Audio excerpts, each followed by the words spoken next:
Sam Darley here, and tonight the Super Bowl matchup is set. It's the Eagles and the New England Patriots.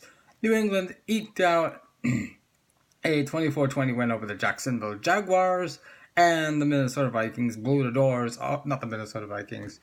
Sorry, Minnesota fans. The Philadelphia Eagles blew the doors off of the Minnesota Vikings. Excuse me. Setting up a Nick Foles versus Tom Brady showdown. Well, in Minnesota. I don't think Philly's going to get a warm welcome after the beatdown they just gave the Vikings, but I'll say this.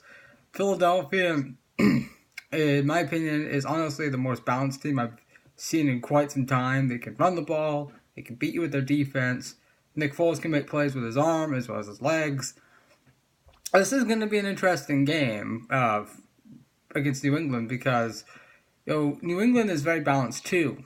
And they're also very disciplined. They only had one penalty against the Jacksonville Jaguars.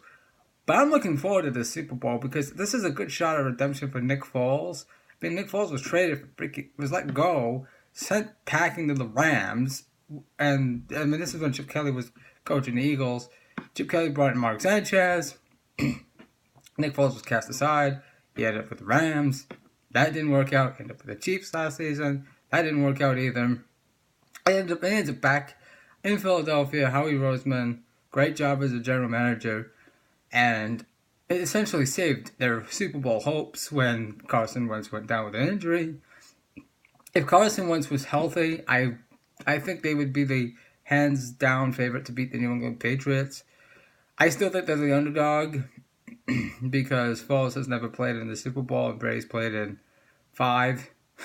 No, excuse me, he's played 15% of the Super Bowls. Yeah, he's played about 7. I've lost count. He's going for the Patriots are going for their 6th ring, trying to tie the Pittsburgh Steelers. Excuse me.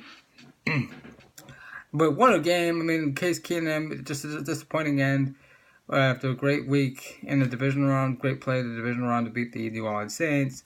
Great season. He'll be getting paid to by a team that needs a quarterback. Whether he remains in Minnesota, that remains to be seen. I highly doubt it after today's performance.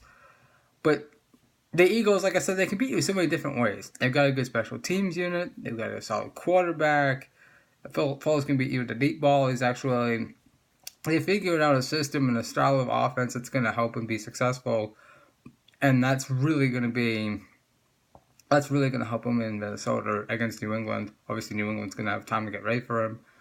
But seeing what they're able to do with the short and immediate passing game, but they're also able to get the big play going with Alshon Jeffrey.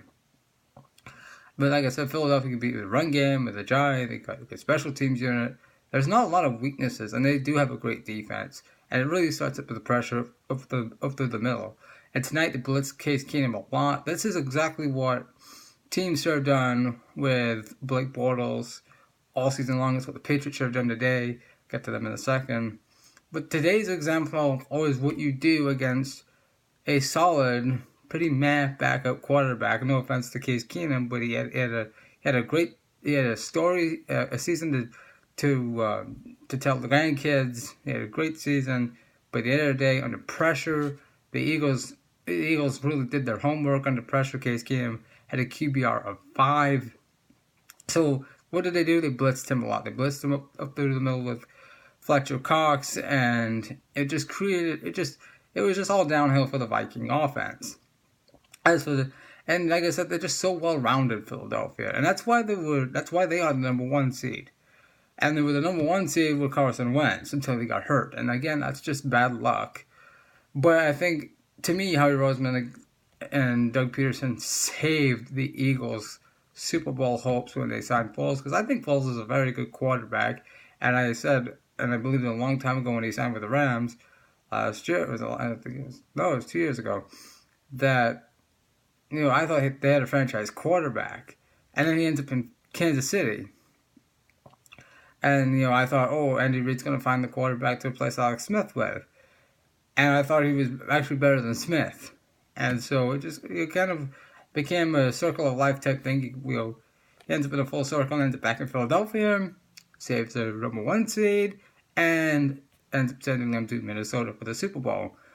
Minnesota, again, a great season, but you can't be one-dimensional offensively, and I thought Philadelphia really took the passing game apart for Minnesota. Philadelphia took Minnesota's passing game apart with their blitzing and the pressure.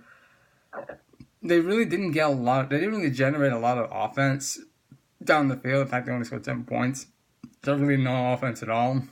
They really should have took the points in the red zone when they were down 31-7 instead of kicking the field goal. I know it was 4th and goal. Mike Zimmer thought maybe if they get a touchdown, they get back in the game somewhat. But you take the points, try and get some momentum, try and build something for your team. It never materialized, and in the end, Case Keenum just had a horrible game, 3 turnovers, and Minnesota now has a huge quarterback hole. Bridgewater's a free agent, Sam Bradford's a free agent, and Case Keenum is a free agent. I think they should re-sign Bridgewater and Keenum and let them duke it out for a quarterback competition next year. See which quarterback gives them the best chance to win. I still think it's Bridgewater. He was drafted to be their franchise guy. There was sense of getting up on him since he broke his leg. And it wasn't like he played poorly. I think he just has a second shot. But, so Philadelphia's going to the Super Bowl. They'll take on the New England Patriots. The Patriots were down 10 points to the Jacksonville Jaguars. And Blake Bortles reminded us that he is Blake Bortles. And he also reminded us that next season, the Jacksonville Jaguars they've gone from the AFC title runner-up to 4th place in the AFC South. Why? Because they don't have the quarterback. This was a game, they had full control, and I know everybody's pissed because the Patriots only have 1 penalty, and Jacksonville got penalized 6 times for 100 yards. I honestly, to me, it's not even about the penalties. The fact is the Jaguars had a 10-point lead, and Blake Bortles couldn't move the ball down the field. Why? Because Blake Bortles is a terrible quarterback. I don't care about his statistics. He's a 59% completion percentage on the season. He was one of the worst quarterbacks in terms of completing his passes. And as far as I'm concerned, in his own division, he is the 4th best quarterback behind Deshaun Watson, Andrew Luck, and Marcus Mariota. Marcus Mariota now has a defensive-minded coach. That's probably screw up his whole development, but that's the story to be determined another day. Jacksonville has a good defense and a good run game, but again, the Patriots are not idiots. They know who they're going up against. They know their opponent. They took over Jacksonville's run game eventually. Fournette became...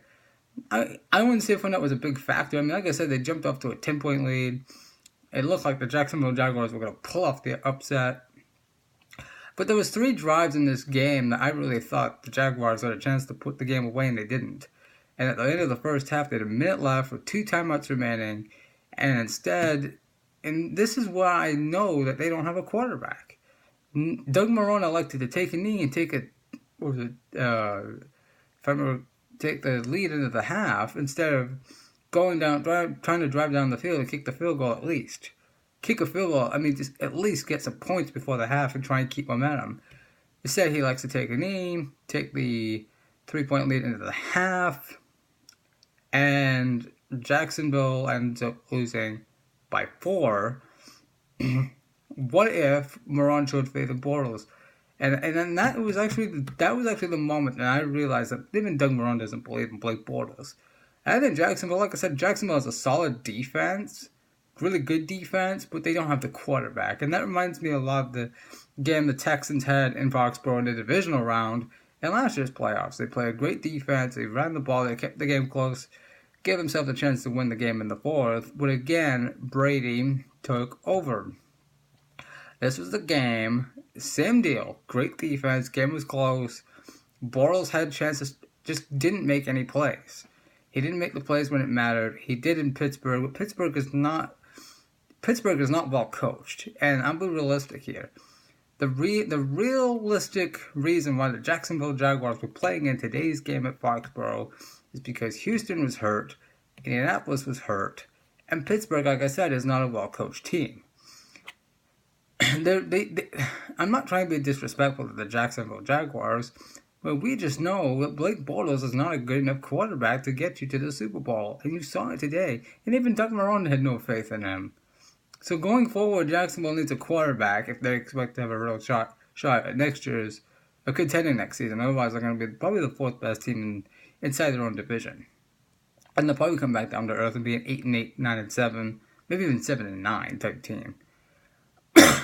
Excuse me. But Jacksonville, I mean, they had a shot. They actually dominated this game physically. They beat the crap out of Brady. They beat Brady physically. Brady dealt with a hand injury all week long. You heard it. It was a hand injury heard around the world. He played well. I honestly thought it just felt like he was not comfortable with the hand and with his hand injury. And I think by the end of the fourth quarter, he kind of got a good grip on the football. And I think in the fourth quarter, it was like, okay, I'm somewhat comfortable. I got my hand in a comfortable position. I'm going to be able to make plays. And that's really what... And, he threw the ball well today, I thought, even with the hand injury. But again, the pressure, the defense, the Jaguars gave themselves a chance to win. They just didn't do it. Bortles just didn't do it. Because Bortles is not a good quarterback. Jacksonville needs a quarterback. And so does Minnesota. So, with that being said, I do think a week and a half is enough time for both Peterson and Belichick to prepare for each team. This game's going to come down to whether or not Foles can actually do what he did today and have another good... He's going to have to play out of his mind again in order for the Eagles to have a shot at beating the Patriots. That's just reality. I'll be breaking down... I'm looking forward to this matchup, actually. And I will go into depth of each team, of how you beat each team, and how to really game plan for the Patriots and the Eagles. But it's going to be fun. I just don't think the Eagles are going to get a warm welcome, but we'll see what happens. Jacksonville and Minnesota kind of lucked out this year. I think the luck just simply ran out. At the end of the day, sometimes you just run into the better team and the better quarterback. This is going to be a well-coached Super Bowl. Well-coached, well-QB'd, good defenses. And like I said, Philadelphia is probably the most balanced team I've seen in a while. And they are so deep. I've gotten a chance to see why they're the number one seed. I don't really get a chance to see Philly play much because obviously, I see more AFC, more AFC South. That's why I know that Jacksonville kind of lucked out this year. So Jacksonville does have a good defense. I'm not being disrespectful. Not totally disrespectful. But for them to take the next step, they need a quarterback. They need to do what Houston did. They need to move some of their draft picks, or they need to move up in the draft to get a quarterback, to get one of these quarterbacks in the draft, or they need to make a trade. They need to do something because they're not going to win with Bortles. The AFC South is a very dangerous division next season. I do think Jacksonville will be a solid team. Again, they're a it always comes down to quarterback play. And then in case Keenum did not play well, and like Bortles didn't play well at all these playoffs. He had good yardage numbers, but again, he only had one touchdown in each of the 3 playoff games that Jacksonville played in. Your quarterback cannot do that and expect to win and get to the Super Bowl. That's just reality. So we'll see what happens going forward in the AFC South. Pat Shurmur is expected, the offensive coordinator of the Vikings is expected to be hired by the New York Giants to be their next head coach. And we're getting set for Philadelphia and New England in Super Bowl 52. And Minnesota. We'll see what happens. This has been Sam Dolly. Thank you for watching.